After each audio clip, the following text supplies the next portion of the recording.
Welcome back. As debt-ridden island nation of Sri Lanka is reeling under one of its worst economic crises, India has stepped up to help in its recovery as one of its top creditors. External Affairs Minister S Jaishankar is finishing his two-day visit to Colombo, even as India has extended about $4 billion in terms of credits and rollovers to help the country get through the crisis. Currently, Sri Lanka is trying to secure a $2.9 billion bridge loan from the International Monetary Fund. But for that, it needs financial assurances from its major creditors, which include India, China and Japan. The debt restructuring that India has agreed upon will go a long way in Sri Lanka securing the bailout that it needs.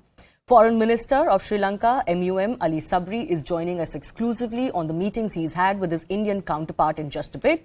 But first up, let's also listen in what Indian External Affairs Minister S Jaishankar has said on the situation.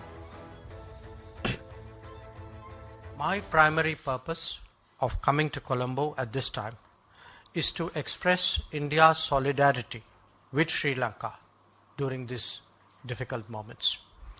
As you all know, last year, India extended about $4 billion in terms of credits and rollovers to help Sri Lanka get through an economic crisis.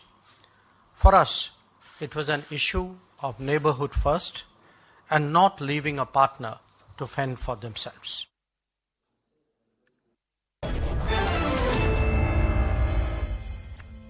And MUM Ali Sabry, Foreign Minister Sri Lanka, is now joining me. Sir, thanks a lot for sparing your time and sharing first and exclusively your meetings and its results with your counterpart. India had already announced that it will support, as one of your biggest lenders, backing the restructuring of the Lankan debt, which has come as a massive relief for you. Could you give me a sense of what was the discussion like as far as debt restructuring is concerned? Yeah, debt restructuring is very, very important for Sri Lanka and its future because we have approached IMF, but funding had not come in. So two stages which we have to pass. The first one is we need to take a lot of pre-actions, so that you enter into a staff level agreement. On the basis of that staff level agreement, you need to do a lot of things. Some of those things are very painful and very difficult, which we are doing now. For example, price reflective, the cost reflective pricing, which means the petrol prices have gone up, kerosene prices have gone up, electricity bill have gone up. So it's not very popular. So once you do that, you have to tangibly see some economic benefit comes into the country. So we had another hurdle to pass. That hurdle is because Sri Lankan's debt had been declared unsustainable. We got to get our biggest creditors, bilateral creditors, give us assurances that they are willing and able and contribute towards a debt restructuring process under the IMF watch. So several countries we have been discussing for the last 3 to 6 months, but there was a kind of a stalemate. It is at that juncture that Indians, as always, come to our rescue, and as a true neighbor and a great friend, came out and gave this restructuring as required by the IMF. So we are deeply grateful, and Sri Lankans are indeed very, very grateful to India and the government of Honorable Narendra Modi and the minister himself. Amongst your biggest creditors, India and Japan also virtually had already confirmed that they will be willing to back this. But China hasn't. How confident are you that you will be able to get China on board too? Yeah, officially it is the only India which has been given, but Paris Club, which include Japan, have always told us that they will support. So that is a matter of time. We should get it. China has also expressed their desire to support us, and very recently in writing, that they will support Sri Lanka's EFF program with the IMF. So that is one of the prerequisites is debt restructuring. So I think they understand that, and we are very hopeful that just like India and other countries, China will also come to our rescue and will give us the debt restructuring assurances sooner than later. Can I ask you, sir, recently, over the past few years, especially before this economic crisis hit Sri Lanka, There was a feeling growing in India that despite Sri Lanka and its glorious partnership with India, more recently, Sri Lanka had not reciprocated amply to India's friendship in the right manner. What do you think Sri Lanka has done in recent times to assuage India's fears on this front? No, I mean, these are perception, but to be honest, we have been always working very closely with the Indians, and several projects have come in, and there are several projects on the pipeline. The port developments are coming in, renewable energy discussions are going on, and this discussion will take this into the different level, and this visit of the External Affairs Minister, Honorable and Dr. Jaishankar, will help in that. He had a very fruitful discussion yesterday with a team of cabinet ministers, including myself, and today morning he had a very fruitful discussion one-to-one with our President, His Excellency Ranil Wickremesinghe. So both those discussions focused around expediting investment to the country. So I would say always when you have a relationship, there are ups and downs, but our relationship had been consistently good. And of course, there are areas where we have differed on sometimes. But overall, as Sri Lankans, we are very proud and we are very happy that India is making great leap in its economic gains. Okay. It's a neighbor of a giant neighbor. Doing well is totally good for the country, for us, because we have always advocated that, because that practical also. If you look at it, is the regions which develop together, whether it's North India, North America, or whether it's Europe, whether it's ASEAN countries, whether it's Gulf, the whole area develops and whole region develops. So India developing, India taking great strides in its economic progress is great news for Sri Lanka. So we are very happy to see that. Of course, as sovereign countries, we will always discuss, we will always have differences, but I'm sure we can sit in a mature manner and help each other. Today's tone was that we will work together, we will iron out the differences, we will provide a climate which is conducive for investment, and on the basis of that, we will work together so that it will be mutually beneficial for our people. Okay. But can I just ask you as a follow-up question, before this crisis hit, as I mentioned, that feeling was growing in India.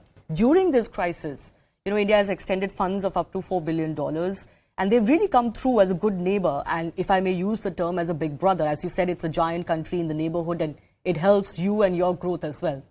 Do you think this economic crisis has told Sri Lanka who its true friends are versus some others? No, I think Indian relationship with Sri Lanka is historical.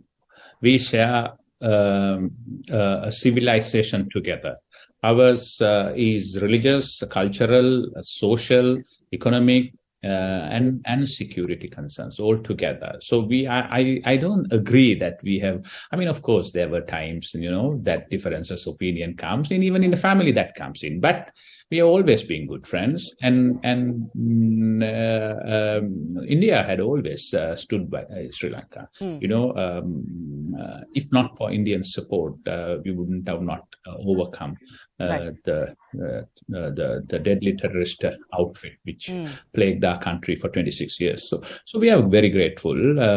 But you will agree, as a sovereign country, you got to work with all the countries, so we got to work with that. Even your country, your biggest trading partners are sometimes not the most favored country, but that's how you work, and that's how the world is evolving. So we got to find a way. That doesn't mean that we are undermining India's interest, or we have different treatment for India. No. India is very, very important, the most important relationship as far as Sri Lanka is concerned. But in the meantime, we are also looking at how to leverage our location here, how to invite further people coming into the country. In fact, a single country, it is unfair for us to rely totally on a single country. It is fair by the Honorable External Affairs Minister. When I met him, not this time, even in August, he said that we have no problem at all. Others also coming and legitimately helping you and contributing to it and investing it. So concerns are probably, I understand, security concerns. Yes. So we will not allow whoever it is to threaten or undermine India's legitimate security concerns. I think no one had even sought to do that, but we understand that. So Indian sentiment very, very well understood. As I said, we share actually a civilization together, and Buddhism is our country's biggest religion. 70% or 72% of our people practice that. And that's a gift from India. So we understand that. Okay. You're saying the most important relationship is the one with India. I do want to ask you finally, before I let you go, a lot of countries have taken note of what has happened in Sri Lanka. There are also countries that are nearing the same situation as Sri Lanka. Do you believe that there has been a larger realization post what happened to Sri Lanka? It's been an eye-opener to other countries to be, to not fall into the same trap. Basically, yes, there are a lot to learn from the Sri Lanka's case. Sri Lanka had, I would put it in such a way that Sri Lanka had bad debt, bad luck, and bad policies. So you need to carefully analyze that. What were the bad policies? What were the bad luck? Bad luck, of course, we knew COVID and the unfortunate conflict in Ukraine, and bad debt came for a long period of time since 2005. Unsustainable now. So I think it's a good eye opener for everybody, and shouldn't wait too long until your 50% or 70% of budget, in our case, becomes loan service. Then your country cannot move on. So by the time, if your entire budget 35-40% is going for loan servicing, that means you are in trouble. You need to quickly act. In our case, we haven't acted until it almost became 70%. So if you look at last budget, 70% of our budget goes to pay the capital expenditure, capital and the interest component of loans. No country, not even a country, a family or a company cannot sustain by paying 70% of your entire income or the budget rather, as loans. So there are a lot to learn from Sri Lankan case. Unfortunately, yes, we could have acted differently at times, but it's a combination of all those three things: bad debt, bad policies for a long period of time, which is accelerated in the recent past, and bad luck in terms of COVID, as well as the Ukrainian conflict, which escalated essential the item prices, particularly petroleum, coal, grains, and things like that. So a small country like Sri Lanka, which was anyway vulnerable at that point in time, and when this thing happened, it was too much for us to bear. So it is in that context that India coming in and giving us a helping hand prevented us from the total collapse. Thank you. All right. I appreciate your time and your words for India and its help. We wish you all the very best. Once again, thanks a lot for joining CNN News City.